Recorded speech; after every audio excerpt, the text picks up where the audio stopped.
Hello, class 10. Today we will study about refraction of light. It is your new topic. इसे कहते हैं प्रकाश का अपवर्तन या आपका नया टॉपिक है।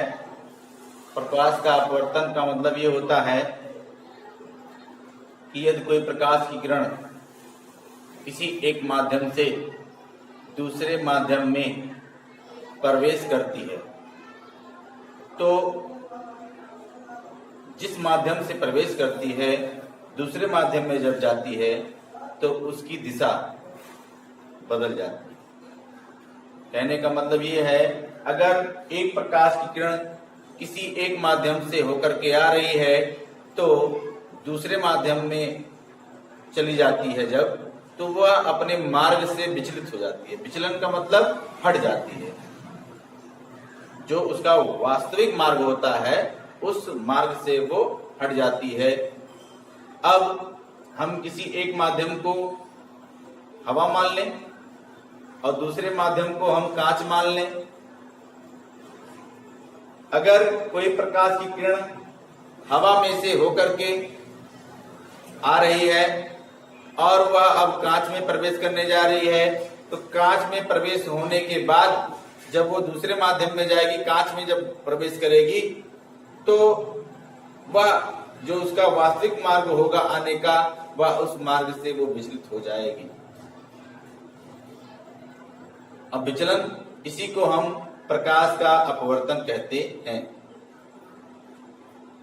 If any ray of light comes from one medium to another medium, it changes its own path, or we say the ray deviate in another medium.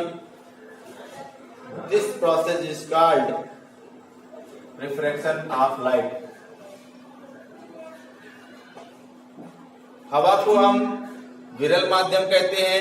विरल का मतलब होता है रेयरर मीडियम, और सघन माध्यम, कांच को हम सघन माध्यम कहते हैं। इसी को इंग्लिश में कहते हैं डेंसर मीडियम। हमने एक फिगर बनाया है इस चीज को समझने के लिए। या एक्सिस जैसा दिख रहा है, लेकिन ये मीडियम को सेपरेट कर रहा है। सेपरेटिंग प्लेन बनाया गया है। सेपरेटिंग प्लेन, इस प्लेन के इस तरफ विरल माध्यम है, हवा है, और इस प्लेन के इस तरफ कांच है, जिसे सघन माध्यम कहा जाता है, डेंसर मीडियम कहा जाता है। इस पर एक नॉर्मल खींचा गया है। नॉर्मल n1 n2 खींचे गए हैं, जो इस प्लेन को 90 डिग्री पर काट रहे हैं। नॉर्मल का मतलब ही होता है 90 डिग्री पर काटना।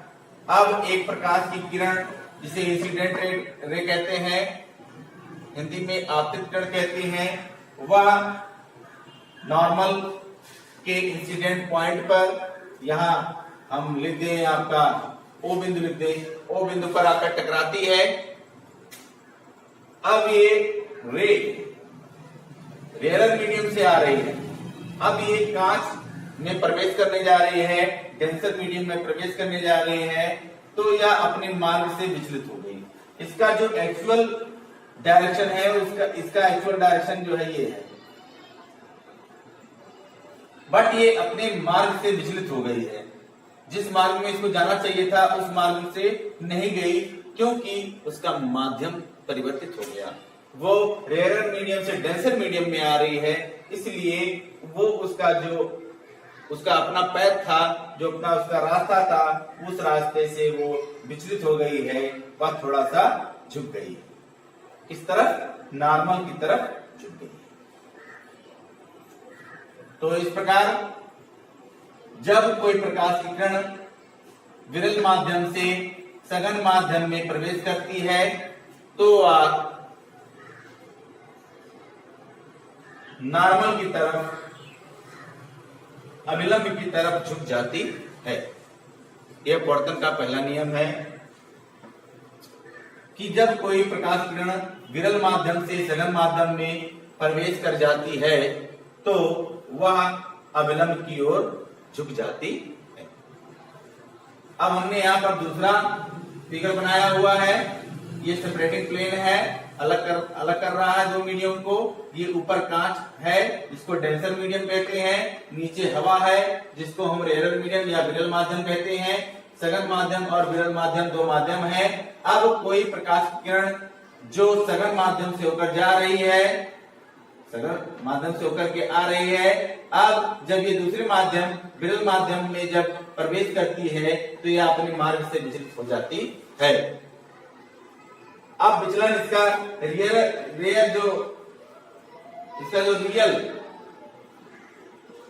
रेयर मीडियम में जो इसका पैथ होना चाहिए, रियल ये है, बट ये नॉर्मल से हट गई है, दूर हट गई है, इसलिए ये रिफ्लेक्शन ऑफ लाइट है। अब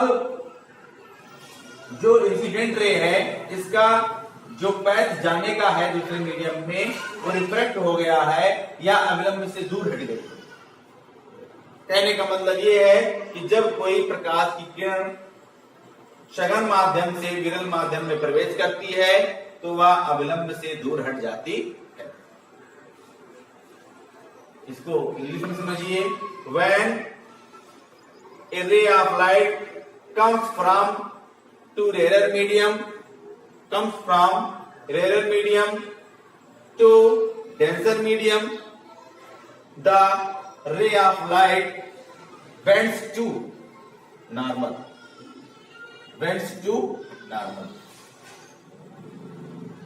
और इसमें when a ray of light comes from denser medium to rarer medium, the ray of light bends away to the normal. दूसरा नियम तो ये तो हो गया। अब दूसरी बात इसमें यह है कि ये जो इंसिडेंट रे है, ये नॉर्मल से होता हुआ एक कोण बनाता है जिसे एंगल आई कहते हैं, इंसिडेंट एंगल कहते हैं। और जब ये दूसरे माध्यम से रिफ्लेक्ट होता है तो ये एंगल आर बनाता है, नॉर्मल से होता हुआ एंगल आर बनाता है। उसी प्रकार इसमें भी एंगल आई और एंगल आर बनता है। स्नेल्स का लॉ है एंगल आई साइन आई, इसको साइन से कहेंगे, sine I upon sine R equal to N.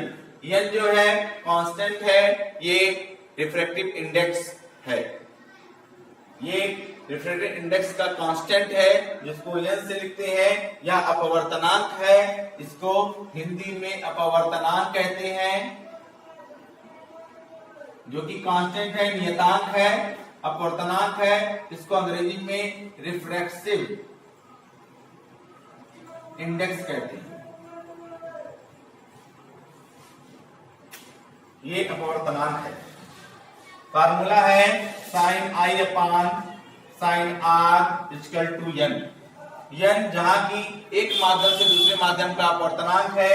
अगर मान लीजिए हमने लिख दिया 1n2, मतलब एक माध्यम से दूसरे माध्यम में अगर वो जाती है तो उसे sine I upon sine R के फार्मूले से हम निकाल सकते।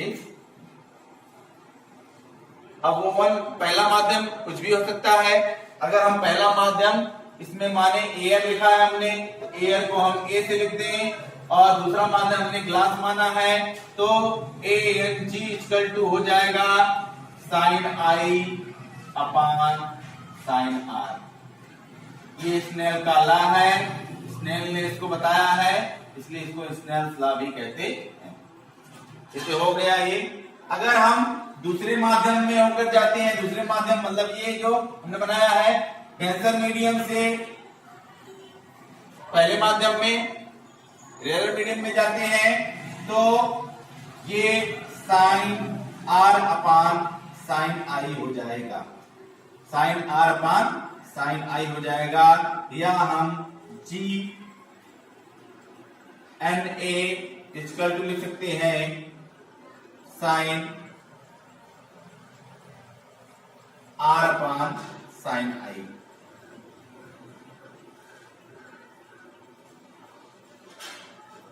साइन आर अपॉन साइन आई।